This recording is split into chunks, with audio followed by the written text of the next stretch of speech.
Welcome, my name is Carl Sjostrom, and in this episode of Getting Executive Compensation, we're looking at performance share plans. Like with the other episodes, it's just going to be a very high level overview, followed by some pointers as to what you may want to consider when you're evaluating performance share plans.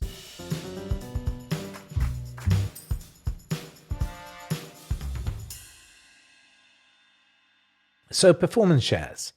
What are they? Well, this is a long-term incentive plan. When we're talking about LTIPs, a long-term incentive plan, the acronym LTIP is usually used for so-called performance share plans. And it's a plan where we deliver the reward in shares, and it's restricted just like a restricted share plan. But in addition to restrictions around remaining in employment, we also have performance requirements before the shares will be delivered. So the shares will only be delivered to the extent that the organization and sometimes the individual has met preset performance conditions over a set period of time. And that set period of time is usually over 3 years, can be shorter, and then with a delay, which is effectively like a deferred bonus plan, or it can be longer. It can be 5, it can even be 7 years. Many institutional investors are arguing for that an appropriate length of time is 5 years. Most companies agree on that 5 years is not doesn't really work with the pattern of individuals' expectations and individuals' work patterns and strategies and company cycles and so on. So 3 years is by far the dominating time period. But it's always down to what is most appropriate to your organization, what is most appropriate for this to be an effective reward vehicle. The other thing that should always be noted around performance share plans, because it is the most discussed point when it comes to this incentive, is its complexity. So because we have shares, we have a long period of time where we either vest the incentive, or so vest means that you get the right to the incentive over this period of time, and that we have performance requirements in order to for you to receive the shares as a participant. That makes it all complex. And these performance conditions then, if they're measured over a 3-year period, that adds the complexity, because we need to call back to what was the intent when the performance targets were set. How are they evaluating in an objective way 3 years later? A lot of things happen in an organization. Companies merge, there are stock splits, there are different factors that come into affect the performance, like mergers, like acquisitions, like moving in and out of markets, and so on and so forth. So when we design a performance share plan, the biggest issue around it is, how do we set the performance targets? And these targets are either relative or absolute performance measures. And there's a big debate around these two categories. An absolute performance measure, that is when you have a very set and defined target. You're measuring against a number.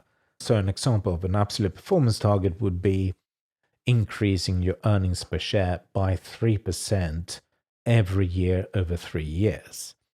Relative performance targets are measured against a group of other companies, or relative to some other factors. So it could be relative to the retail price index. So take the earnings per share one again. So instead of saying we will increase earnings per share by 3% every year over 3 years, we may say we will increase it by 2% over the retail price index every year over 3 years. Or we may say that the outperformance of the company must be so that it returns a higher value than the Standard & Poor index. Or it may be that we have a total shareholder return target, which is one of the most popular targets, relative targets for performance share plan. And we will have a separate episode on total shareholder return in the future. But essentially, what total shareholder return is the growth of the share plus the effect of dividends. And so dividends are usually assumed to be reinvested back into the share, and therefore this new value grows with the share price. And that represents the total return that the shareholder could get from an organization. Since it's a market quoted value, you can, on a much more objective basis, compare how your company does against other companies. So you can have a group of peer companies that you compete with for capital and compare against them. Or you can, some companies compare against an index, or you can compare against a general increase in the market of some number, maybe the price of a raw material or whatever it may be. And as long as you are outperforming that by X%, your award vests. The second design point then is to decide on whether you have a threshold or underpin condition linked also to your performance targets. So we've talked before, when we talked about short-term incentives, about having a threshold expected and maximum levels of performance and them translating into values. You would do the same thing for a performance share plan, but you may also have a separate threshold value to make sure that the reward is not for the wrong reasons. And an example of this would be you're worried about total shareholder return not returning the right number that reflects the true performance of the company. Then you may have an underpin that says the board will consider a number of financial performance measures, and if they feel that the TSR, total shareholder return, outcome isn't reflective of the true performance, then they can reduce the number of shares that vest. So that would be an example of an underpin of thresholds. Another thing that you increasingly see in performance share plans is the addition of retention periods and ownership requirements. So retention period would be that you, after the vesting, need to hold the shares, usually after having paid the tax for them. So hold the net number of shares for an additional year or 2 years.